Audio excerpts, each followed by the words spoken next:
Last year, I reviewed the Mercedes-Benz EQS SUV. Generally, I thought it had the luxury of an S-Class, but the price of an S-Class as well.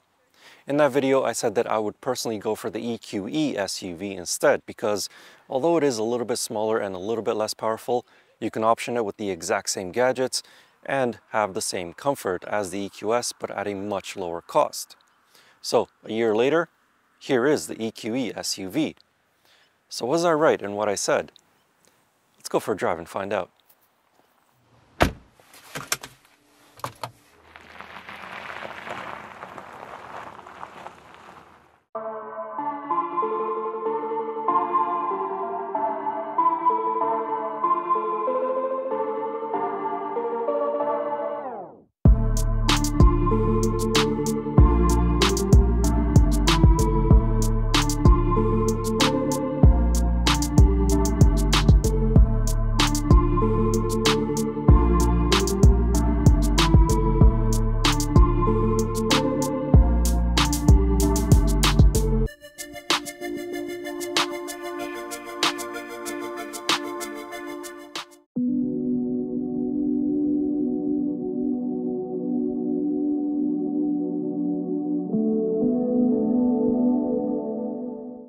Let's start this review of the EQE with what bothered me the most when I last drove the EQS, and that was with the brake pedal feel. In the Mercedes EQS, the brake pedal just felt odd. Whenever you would initially put your foot on the brake pedal, it felt like as though you were stepping on nothing. It was only when you were pushing harder on the brake pedal did you actually feel some resistance from the brake pedal. Now the car would still slow down even under light brake applications, but it just really felt strange when it transitioned from the regen braking to using the actual physical brakes, which were very strong. So whenever you needed to slow down and come to a complete stop, your head was always bobbing because you were always on that transition between the regen braking and using the physical brakes, and the physical brakes, as I said, are very strong. In this EQE, things are a little bit better, but they're not perfect.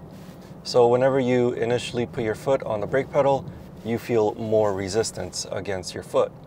And the more you press on it, the firmer the brake pedal gets, which is exactly what you want. However, in this car, you still feel that little bit of disconnect and transition between the regen braking and the strong physical brakes. So that's why I say it's not 100% perfect in this EQE, but it definitely is better than the EQS when I last drove it last year. Now, unfortunately, I can't say if the Mercedes EQS still feels the same even for the newer model years, because the last time I drove one was when I last reviewed it, but all I can say is that the EQE definitely feels a little bit better. Now, before we move on to the acceleration bits of this car, a couple more things I want to mention about the slowing down bits of the EQE. Like many other electric vehicles, it does use regenerative braking to recoup some energy while slowing down. And this car has 3 different modes. There's no recuperation, in which case the car just coasts every time you lift your foot off the accelerator pedal. There's normal recuperation, which is a little bit stronger than normal engine braking. And there is strong recuperation, and that is essentially a one-pedal drive mode. That is if you turn off the creep function. If you leave the creep function on, then you will need to put your foot on the brake pedal. Now, one thing to note about the strong recuperation mode is that the brake pedal actually moves on its own every time that you are slowing down. So if you do need to brake a little bit more than what the car can provide, then the brake pedal is not going to be where you expect it to be. And of course, like pretty much every other car that's on sale today, it does have automatic emergency braking. Now, let's get on to the going faster bits. So the EQE is obviously not as powerful as the EQS, but it still produces a very healthy 402 horsepower and 633 pound-feet of torque. Mercedes-Benz claims a 0 to 100 km/h time of 4.9 seconds, but Mercedes-Benz always errs on the side of caution, and it's probably a little bit faster than that in real life. And of course, like many other electric cars, as soon as you put your foot down, you get that nice burst of acceleration and get pushed into the back of the seat. The battery size is also a little bit smaller than in the EQS at 90.6 kilowatt hours, and that enables the EQE to travel for up to 433 kilometers, about 20 or 30 kilometers less than the EQS. not that big of a difference in my opinion. Recharging can be done at speeds of up to 170 kilowatts, and at that speed it'll take 32 minutes from 10% to 80% according to Mercedes. From a 9.6 kilowatt charger, Mercedes claims 10% to 100% in about 9.5 hours.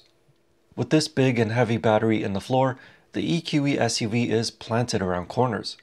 The adaptive dampers are always fabulous in Mercedes-Benz vehicles in keeping the body stable when hitting really big bumps, particularly midway through corners. However, the suspension is soft, which allows for more body roll than in some gasoline-only luxury SUVs. Steering is direct, but the car doesn't really feel agile through corners. It may say AMG on the wheels, but this is most certainly not the AMG version. This one was meant for comfort.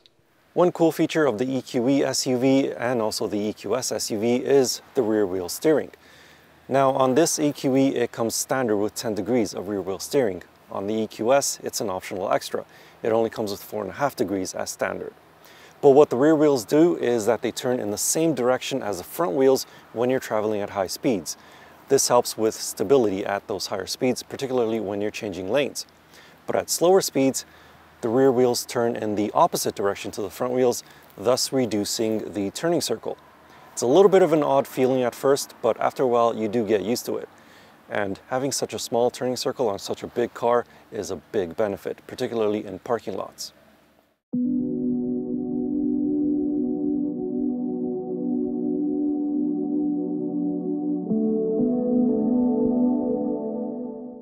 Generally, larger Mercedes-Benz SUVs have really good ride quality, and this EQE SUV is no exception. It almost glides over bumps, which is impressive considering this demo car is not equipped with the optional air suspension system. The seats further enhance the ride quality with enough support and padding that is not too firm. The seats, at least in the front, can be equipped with a massage function as well. Sadly, this car was not equipped with that feature either. Additionally, the cabin is really quiet when you're on the move. There are no powertrain noises unless you want to introduce them through the stereo system. There's barely a whisper of wind noise, and tire noise on highways is well below the threshold of other gasoline-powered luxury SUVs. The interior of the Mercedes-Benz EQE SUV is identical to that of the EQS SUV, with one exception, the hyperscreen. In the EQS, it's a standard feature. In this EQE, it's an optional extra. And to be honest, I'm kind of glad that this one doesn't have it, and that's because in certain situations, the hyperscreen can be very distracting. So when direct sunlight hits the passenger screen, it deflects straight into my eyes while I'm driving, and I find that extremely distracting. So I'm kind of glad that this particular car doesn't have it. Instead, it just has one central touchscreen that flows into the center console, and it has a separate screen for the driver instrumentation. But as I said, the rest of this interior is exactly the same as in the EQS, right down to the touch-sensitive controls for the seat, as well as the touch-sensitive controls on the steering wheel, which I absolutely hate. Because pressing on them is fine, but whenever you need to swipe something to select another item, sometimes it'll think that you're swiping in a completely different direction from the motion that you swiped. So that's why I prefer the older style steering wheel mounted controls, like the old BlackBerry style with the individual buttons and toggle switches that the old ones had. There's also plenty of space in this EQE, with tons of space underneath the floating center console. If you push the cover on the top portion of the center console, you will find a couple of cup holders, as well as a wireless phone charging pad. And this car still gets the brilliant ambient lighting system, which is on point. Mercedes-Benz always kills it with the ambient lighting system. Of course, you can turn it off if you find it too distracting at night. In terms of interior space, up here in the front seats, I have plenty of legroom and I have plenty of headroom, and surprisingly this seat is not all the way at the bottom, and yet I still have plenty of space for my head. I am 6'4", so above average in height, so I really can't complain for space up here in the front seats. So let's go check out the back seats then. On paper, the EQE SUV has a tiny bit less space than the EQS SUV in these back seats, but in reality, it is really hard to tell. So behind my taller than average driving position, my knees do not touch the back of the front seat. I have plenty of space behind my, again, above average height. There's also plenty of space for my feet, and I also have just enough headroom. I can just barely feel the tip of my hair brushing up against the headliner when I move it back and forth. But overall, I really can't complain for space in these back seats. Where you'll really notice the difference between this EQE SUV and the EQS SUV is in the back. This EQE unfortunately does not have the optional third row seats, but then again in the EQS, those third row seats are extremely tight. But also cargo volume is a bit less in this EQE compared to the EQS. Behind those back seats, the EQE SUV has 520 liters of space. With the rear seats folded, cargo capacity increases to 1,675 liters.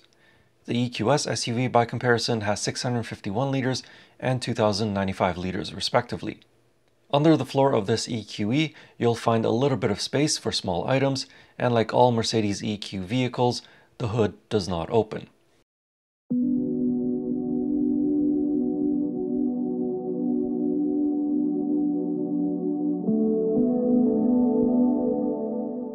While the Mercedes-Benz EQE SUV is less expensive than the EQS SUV, it's still going to cost you a pretty penny to own. It starts at $104,900 Canadian, and this demo car is equipped to a price of $117,930 Canadian. This is not a fully loaded car, by the way. Additionally, these prices are for the 2023 model year. Mercedes-Benz, for some reason, has not advertised the prices for the 2024 model years. So as I stated at the start of this review, the Mercedes-Benz EQE SUV can be equipped with just about the same equipment as the EQS SUV. These features include Nappa leather upholstery, heated, ventilated, and massaging front seats, heated back seats, 4-zone automatic climate control, built-in air fragrance, the 64-color ambient lighting, panoramic sunroof, Burmeister 3D surround sound system, head-up display, wireless phone charging pad, hands-free power liftgate, pop-out door handles, and many more features. Some of the features that are not available on this EQE compared to the EQS include the third row seats, which I mentioned earlier, and that in turn means that there is no 5-zone climate control system. This EQE SUV also doesn't get the power adjustable rear seats.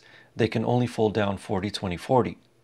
These are about the only differences between the two cars when it comes to convenience features and gadgets. The exterior of the EQE SUV is designed with aerodynamics in mind. That's why it looks odd compared to other EVs.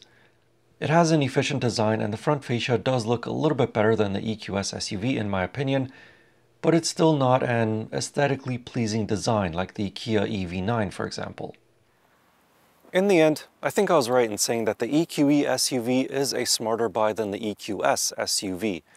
Same gadgets, same comfort, but a big difference in price. It's still not perfect. I still find the brake pedal to feel a little bit odd, and I absolutely despise the touch-sensitive controls as well as the infotainment screen controls. But for the time being, this EQE SUV is the best electric Mercedes-Benz that you can buy or lease. In the meantime, if you would like to know more about this Mercedes-Benz EQE 500, I have a written review with a few more details about it over on my website. You can find that link in the video description or click on the pop-up banner right up here. And as always, I will see you in the next car or truck or most likely another SUV like this one.